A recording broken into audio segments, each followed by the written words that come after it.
vaccination campaign also. बड़ी बड़ी खबर मिल रही है। गहलोत सरकार ने एक बड़ा फैसला लिया है। 1 सितंबर से स्कूल खुलेंगे। ये जानकारी मिल रही है कि 1 सितंबर से स्कूल खुलेंगे। देखिए, हाल ही में मंत्री समूह की बैठक हुई थी जिसमें चर्चा की गई और फिर जो रिपोर्ट तैयार हुई वो सीएम को भेजी गई, सीएम को सौंपी गई। इंतजार इस बात का था कि सीएम इस पर निर्णय कब लेते हैं। अब जो जानकारी मिल रही है उसके हिसाब से यह साफ है कि मुख्यमंत्री अशोक गहलोत फैसला ले चुके हैं।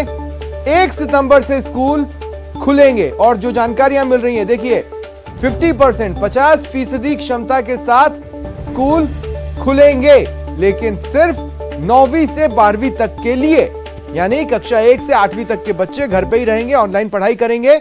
लेकिन जो कक्षा 9वीं से 12वीं तक के जो छात्र हैं उनके लिए अब स्कूलों को खोला जाएगा 1 सितंबर से। 50% क्षमता के साथ अब स्कूल अपनी प्लानिंग कर सकते हैं।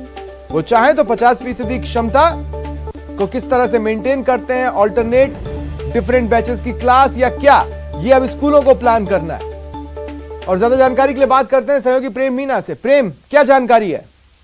देखिए स्वप्निल जी, मैं आपको बताना चाहूंगा, मंत्री समूह द्वारा मुख्यमंत्री को रिपोर्ट सौंपने के बाद आज गृह विभाग ने ये अहम गाइडलाइन जारी कर दी है, जिसके मुताबिक प्रदेश में 1 सितंबर से स्कूल संचालित होंगे और कक्षा 9वीं से 12वीं तक के ये स्कूल संचालित होंगे। फिलहाल सरकार ने कक्षा 1 से 8 तक के विद्यार्थियों की स्कूल नहीं खोलने का निर्णय लिया है।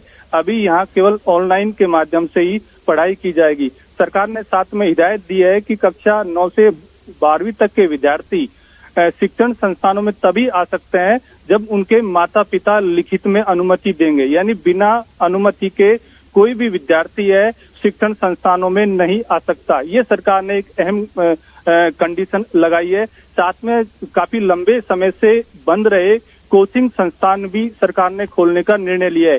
1 सितंबर से 50% क्षमता के साथ प्रदेश के सभी कोचिंग संस्थान खोले जाएंगे, लेकिन सरकार ने यह भी एक शर्त लगाई है कि जो कोचिंग संस्थान का स्टाफ है उसके दोनों डोज, वैक्सीन की दोनों डोज पहली और द्वितीय लगानी अनिवार्य होगी।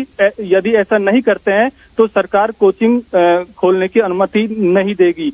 और साथ में गाइडलाइन में ये इस बात का भी उल्लेख किया गया है कि शैक्षिक व अशैक्षणिक स्टाफ विद्यार्थियों के आवागमन हेतु संचालित बस, ऑटो, कैब इत्यादि वाहन बैठने की क्षमता के अनुसार ही अपने वाहनों में बैठाएंगे। जरूरत से ज्यादा विद्यार्थियों को वाहनों में नहीं बैठा सकते। यानी सरकार का कहना है कि सोशल डिस्टेंसिंग की जो पालना है उसकी अनिवार्य रूप से पालना करनी होगी, मास्क अनिवार्य रूप से लगाना होगा। गाइडलाइंस फॉलो हो, उसकी मॉनिटरिंग के लिए भी कोई व्यवस्था की गई है?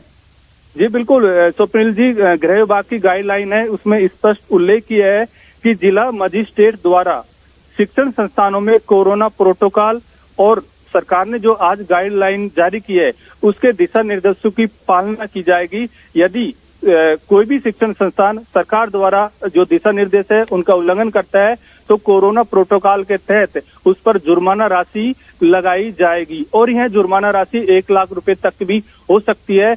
आज जो गाइडलाइन जारी की है उस पर स्पष्ट संकेत है कि सरकार तीसरी लहर के मद्देनजर बहुत ही सावधानी से शिक्षण संस्थान खोलने जा रही है। देखिए, कई सारे जो बड़े स्कूल्स हैं जिसमें बच्चों की संख्या ज्यादा है, उसमें क्या कोई अधिकतम सीमा की बात आ रही है? देखिए 50% मैं ये मान के चल रहा हूं कि स्टूडेंट और स्टाफ मिला के 50% क्षमता की बात की जा रही है, तो एक क्लास में अधिकतम कितने छात्र? देखिए डिपेंड करता है शिक्षण संस्थानों पर। ये शिक्षण संस्थानों को तय करना होगा कि उनकी एक क्लास में कितने विद्यार्थी है, उसी के आधार पर उनको 50% क्षमता के साथ अपने यहाँ विद्यार्थियों को बुलाना होगा।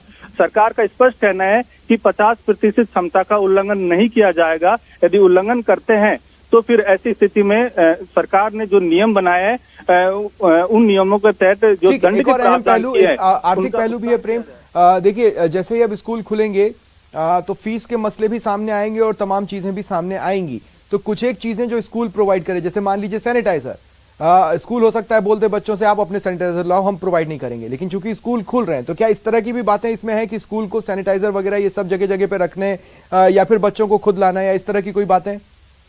नहीं, सरकार ने जो पूर्व में गाइडलाइन जारी की थी और आज जो गाइडलाइन जारी की है उसमें भी इस बात का उल्लेख है कि शिक्षण संस्थानों को ही सैनिटाइजर की व्यवस्था करनी होगी। विद्यार्थी अपने स्तर पर ला सकते हैं, कोई यदि लाता है तो शिक्षण संस्थान उस पर कोई प्रतिबंध नहीं लगाएगा, लेकिन जैसे निजी स्कूल संचालक है उनको अपने यहाँ सैनिटाइजर की व्यवस्था खुद करनी होगी, साफ सफाई की व्यवस्था खुद करनी होगी और सरकार ने कोरोना प्रोटोकॉल की जो तमाम गाइडलाइन जारी की है उन सब की अनिवार्य रूप से पालना करनी होगी। यदि कोई स्वेच्छा से लाना चाहता है उस पर किसी तरह की पाबंदी नहीं रहेगी। शुक्रिया तमाम जानकारी के लिए।